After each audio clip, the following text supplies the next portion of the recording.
Buenos Aires is an amazing city with so many wonderful sights to see. Because this was our first time here, we did both a day and night city tour to see many of the famous places quickly with an expert guide from Signature Tours.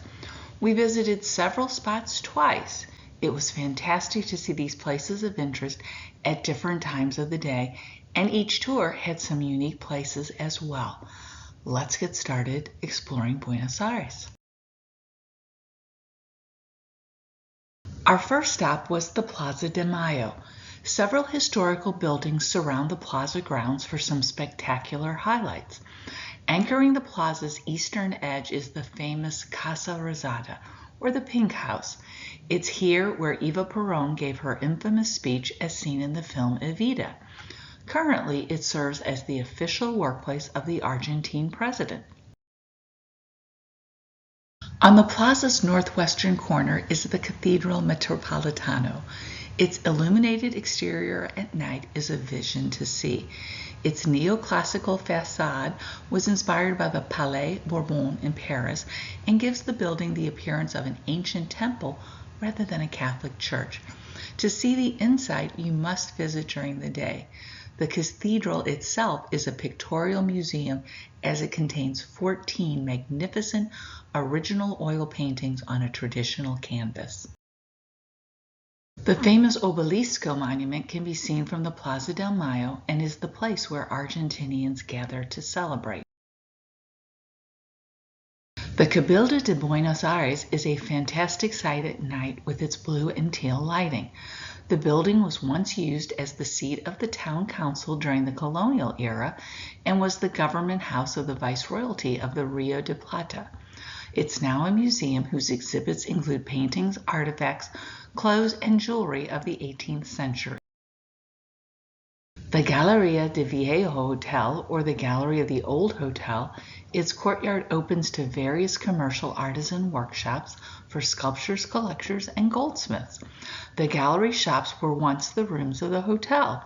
The courtyard also has a checkered floor and is a very unique space. Onward to the La Boca neighborhood, which is filled with colorful building murals.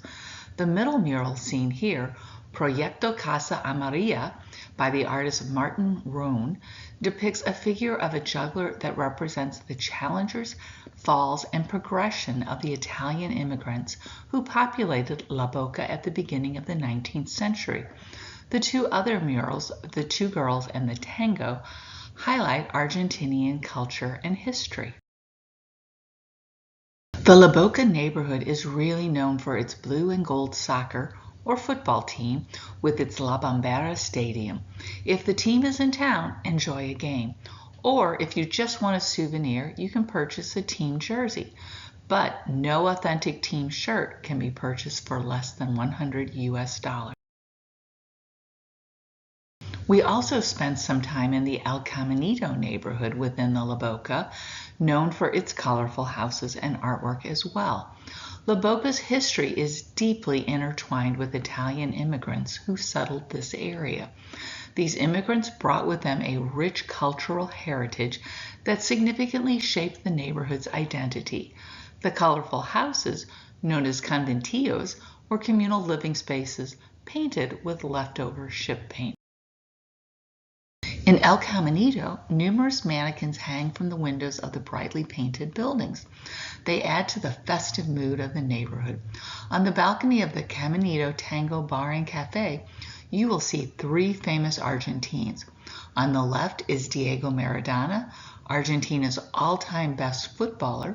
In the middle is Eva Perón, the former First Lady. And on the right is Carlos Gardel, the king of the tango. We drove by the Eva Perón monument. It's a sculpture showing Perón in an attitude of advancement. She wanted to dignify women, give protection to children, and protect old age. The monument is on the site of the presidential residence where she and her husband lived until 1955. The Floralist Generica is a steel and aluminum sculpture that was a gift to the city by the Argentine architect Eduardo Catalano. He said the flower is a synthesis of all flowers and, at the same time, a hope reborn every day at opening. The sculpture was designed to move, closing its petals in the evening and opening them in the morning. However, due to a storm several years ago, the flower petals no longer open and close, which is unfortunate.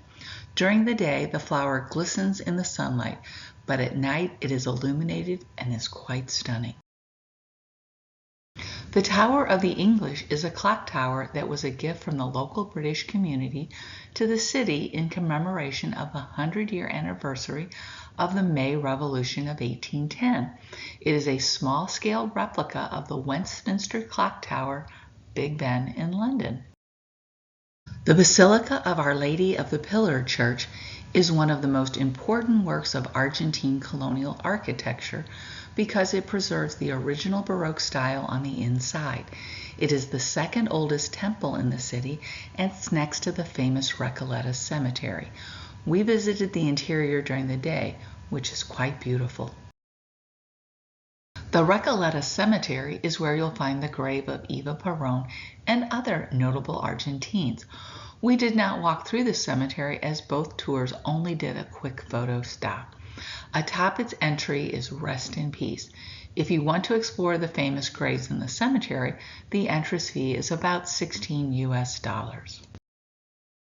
The famous Woman's Bridge architecture represents the Argentine tango. It has a single mast with cables suspending a portion of the bridge. The bridge itself rotates 90 degrees in order to allow water traffic to pass.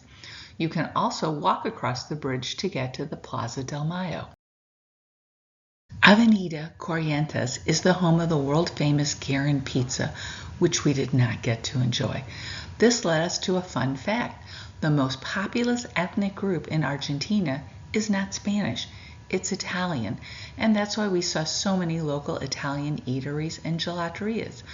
Avenue Corrientes is part of the theater district and is one of the streets that leads to the Obelisco.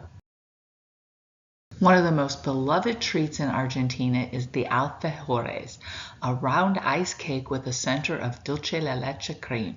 The LA Ideal is a recently renovated cafe which is quite luxurious inside with 2 levels and decorated with stained glass. We enjoyed our alfajores, a sumptuous treat, as a culinary memory for Buenos Aires.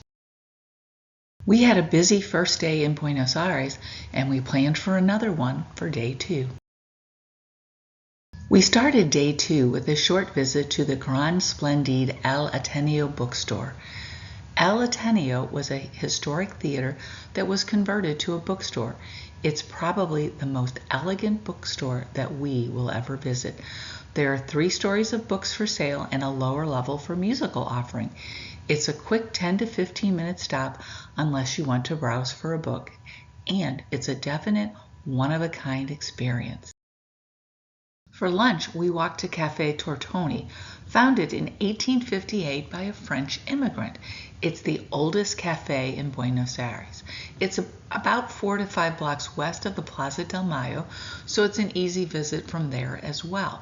The cafe's timeless, elegant decor reflects the grandeur of Buenos Aires' past. Tuxedoed waiters take your order.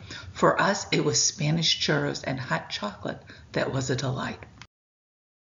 The Teatro Colón becomes golden at sunset. You can frequently find free concerts in the early evening. We were treated to one by a 5-piece orchestra for our musical enjoyment. Because the Teatro Colón is considered to have one of the best acoustic auditoriums for operas and concerts, we toured its interior. The 50-minute tour provides you with commentary on the theater's rich history and its ornate interior.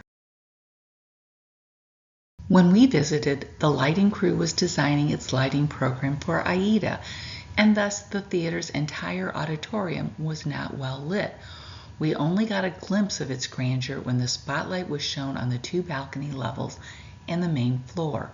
The remainder of the interior is quite grand.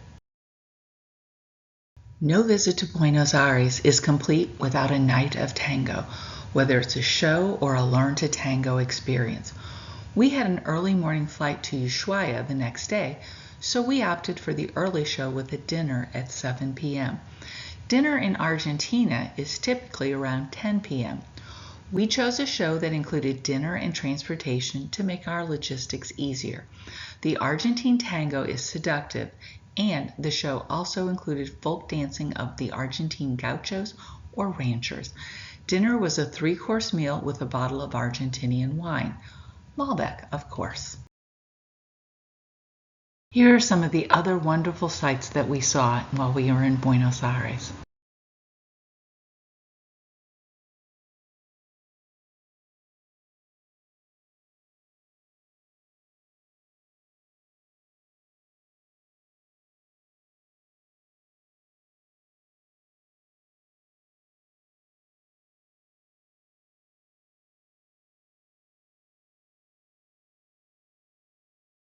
It was a wonderful 2 days in Buenos Aires. The city is very clean and safe. I really enjoyed seeing the famous sights at both day and night, as well as sampling some of the very traditional Argentine foods. I would definitely visit Buenos Aires a second time if given the opportunity to explore its museums in more depth. Enjoy the tango, and thanks for watching.